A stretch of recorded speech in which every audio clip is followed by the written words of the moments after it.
ఒకరోజు ఒక వ్యక్తి కలగన్నాడు. ఆ కల ఇలా వెళ్తూ ఉంది. తను సముద్ర గట్టున వెళ్తున్న సమయంలో తన ప్రక్కన యేసుక్రీస్తు కూడా నడుస్తున్నట్టుగా తనకెందుకు అనిపించింది.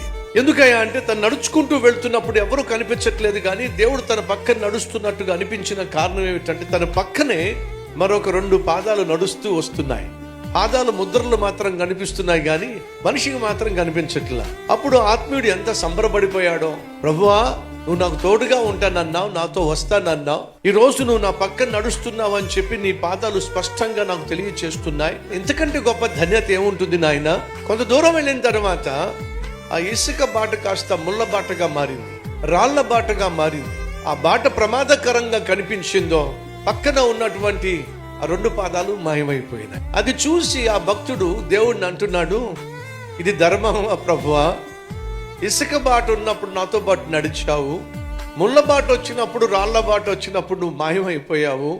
కష్టమైన నష్టమైన ఇరుకైన ఇబ్బంది అయినా బాధ అయినా వ్యాధి అయినా నన్ను విడిచిపెట్టనన్నావు, తోడుగా ఉంటానన్నావు. నాకు కష్టం వచ్చేసరికి నువ్వు మాయమైపోయావు.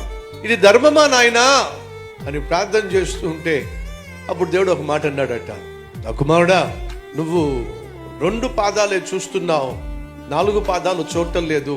2 పాదాలు మాయమైపోయేసరికి నేను మాయమైపోయానని చెప్పి నువ్వు నన్ను నిందిస్తున్నావు.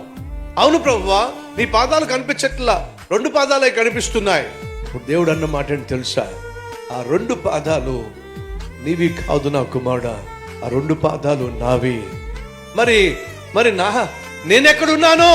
అప్పుడు దేవుడు అంటున్నాడు, ముళ్ళ బాట వచ్చినప్పుడు రాళ్ల బాట వచ్చినప్పుడు ఆ రాళ్ళు ముళ్ళు నీకు గుచ్చుకోకూడదని చెప్పి నిన్ను నా భుజాల మీద ఎత్తుకున్నాను నా కుమారుడా.